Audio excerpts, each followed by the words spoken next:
J'ai rendez-vous avec le ministre. Voulez-vous patienter? Le ministre termine un entretien. Comment ça va, camarade?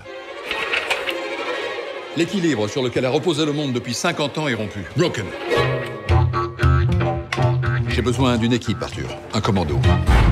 Des gens réactifs, toujours en mouvement, 24 heures sur 24. Je vous confie ce qu'il y a de plus important. Le langage. Bertrand Tavernier, bonjour. Bonjour. Alors, vous êtes ici présent donc, au Palace, à Metz, à l'occasion de la sortie de votre nouveau film, Quai d'Orsay. Oui. Alors, Quai d'Orsay, c'est l'adaptation d'une bande dessinée qui devient mythique. Elle a été vendue à plus de 500 000 exemplaires. Elle est signée Abel Lanzac et Christophe Blain. Elle a remporté le prix du meilleur album, le Fauve d'Or, à Angoulême.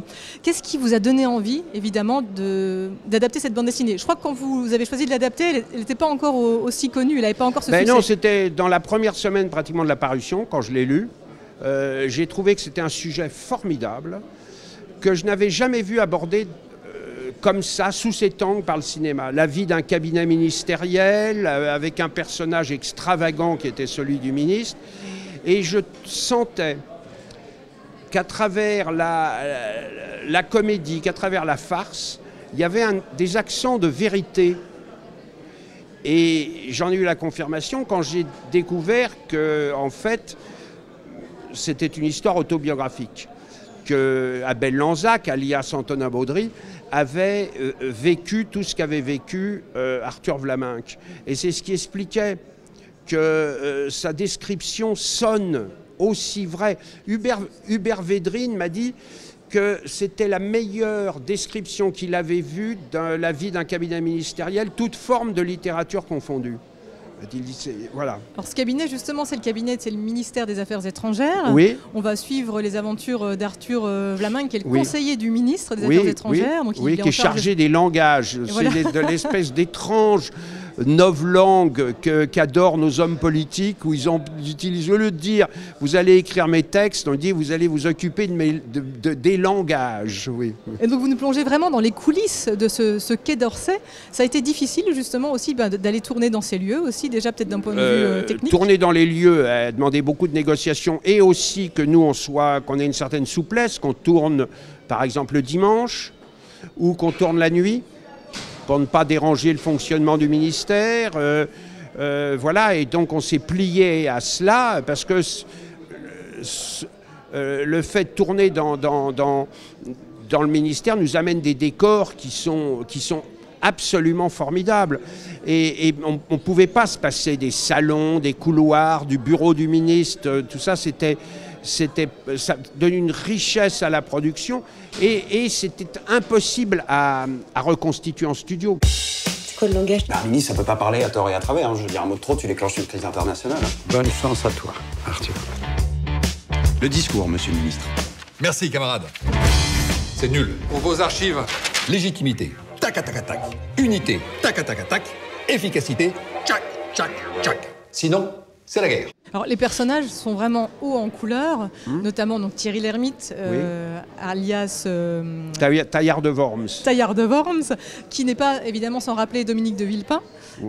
Oui, mais c'est surtout Taillard de Worms, c'est-à-dire qu'il a sa logique propre. Alors, c'est évidemment influencé par Dominique Villepin, vu que Antonin Baudry a travaillé avec Dominique de Villepin. Mais pour moi, avec Thierry, on n'a pas cherché à copier un modèle. On a cherché à être le plus juste possible par rapport au personnage qu'on écrivait, qui a sa folie propre, son langage, ses délires, ses convictions aussi. Il est très théâtral, ce personnage. Ah, c'est un personnage qui se met en scène, qui est constamment à dézinguer tout le monde, à proférer des vérités absolument extravagantes, à lancer des jugements péremptoires. Ça lui donne une grande force comique. C'est quelqu'un qui est incapable de donner quelque chose dans la main. Il faut qu'il jette toujours tout. Hein, donc quand vous avez ça, vous avez un très beau personnage de comédie, mais il faut que ce personnage de comédie reste juste, reste vrai, qu'il exprime à travers ça une vérité, une vérité, même à travers sa folie, à travers son comportement qui peut être odieux, qui peut être épouvantable pour ses subordonnés. Il y a quand même une force de conviction, une croyance dans le fait que la France peut avoir une politique qui ne va pas se modifier avec la mode, une politique qui doit avoir une vision, qui ne doit pas se soumettre à l'Amérique, d'abord. Et ça, c'est très rafraîchissant, je trouve, à notre époque, où nous vivons successivement dans des régimes qui soient de droite ou de gauche, de gens qui s'écrasent devant les États-Unis. Oui. Parce que justement, ce qui est intéressant dans les discours prononcés par le personnage dans le film, c'est justement le point d'orgue avec ce discours proclamé à l'ONU. Mais le discours est le prolongement de toutes ces prises de position, c'est le prolongement logique. Simplement, le discours, il est argumenté, il est pesé, il est raisonnable, alors que dans la vie, dans sa conduite de tous les jours, le personnage est complètement délirant. Oui. Et il y a aujourd'hui peut-être ce rapprochement qu'on peut faire avec la Syrie, vous y pensiez? J'ai été rattrapé par la réalité, sauf que c'est à front renversé. Maintenant, on est soumis aux Américains. On s'est mis dans les mains des Américains. Simplement, il y a toujours l'histoire d'armes, mais là, on peut penser qu'elles existent. Alors que dans le cas de l'Ouzbékistan, Irak, elles n'existaient pas. Les armes n'existaient pas. C'était une invention des néoconservateurs américains. Donc, tout est un petit peu inversé. Simplement, il y a eu tout le temps quand même, chez le personnage du film, il y a tout le temps le désir qu'un pays, avant de prendre une décision, doit s'allier avec une majorité à l'ONU. Et que je trouve qui est, pour moi, un dogme qu'on ne peut pas remettre en cause.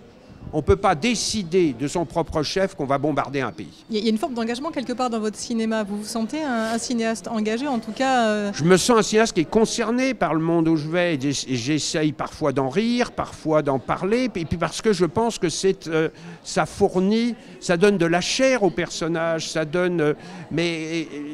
je ne sais pas si on peut prononcer le mot engagé quand je fais un film historique, bien qu'il y ait une forme d'engagement. Se battre pour l'histoire à un moment où on discrédite l'histoire, je pense que c'est une forme d'engagement qui est tout aussi importante que de se battre pour une cause politique.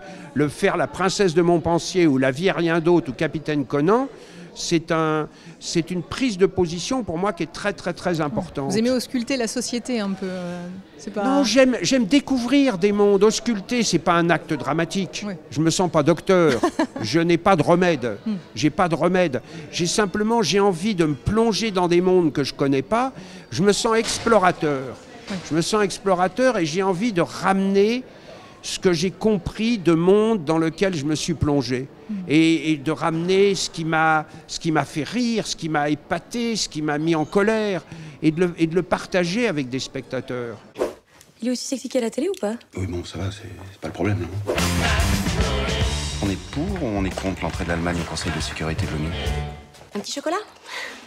Ça va? Vous n'avez pas trop de travail? Vos femmes vont bien, les vacances, bonnes, les RTT. Vous êtes en sur-régime, là. Attention au burn-out. Hein. Venez, Arthur. Claude, c'est quoi ce bordel? On en est où? On a un petit problème un peu urgent, là. 4 millions d'habitants, tout prêt à exploser. Monsieur le ministre des Affaires étrangères danois vous attend. Oh putain, c'est pas vrai. Le danois! Quelle connerie, ce métier! En plus, à chaque fois, il déboule en vélo. Il n'y a rien à lui dire. Pour revenir au personnage de votre film, Thierry Lhermitte, l'acteur s'est imposé rapidement? Oh oui, assez vite. Et dès que j'ai commencé à tourner, je me suis dit, mais même pourquoi est-ce que j'ai même hésité 5 secondes? Tellement c'était une merveille que de travailler avec lui. Oui. Un plaisir de tous les jours, de tous les jours. Comment est-ce que vous vous comportez Comment est-ce que vous dirigez vos acteurs? Est-ce que vous les laissez? Est-ce que vous êtes très Il y a un mélange de travail où je fais pas mal de discussions avant, de réunions, de lectures, où j'essaye de débroussailler les choses. Ensuite, j'ai envie qu'ils m'épatent. Oui. J'ai envie j'ai pas envie qu'ils m'expliquent mon film. J'ai envie qu'ils m'épatent, les gens. Quand on adapte là une bande dessinée, est-ce que du coup on a des contraintes? Est-ce qu'il fallait vraiment... Non, pas plus que quand on adapte une nouvelle de Madame de Lafayette qui fait 30 pages et qu'on en tire un film de 2h15. Oui. Mais vous avez quand même voulu peut-être garder un peu l'aspect bédesque. Enfin, c'est pas tant l'aspect bédesque, mais on retrouve par exemple ces claquements de porte, les feuilles qui volent, etc. Je voulais garder un côté qui soit pas réaliste, qui est le prototype de la BD et aussi d'un cinéma burlesque. Qu'on peut trouver chez Black Edwards, chez Billy Wilder. Là, il y a une forme de... le réel est poussé jusqu'à un certain absurde que j'aime beaucoup dans des comédies que j'adore. Oui, alors j'ai envie de garder ça. Et par moments, j'ai envie de trouver des équivalents à l'invention formidable de la bande dessinée, mais sans la copier.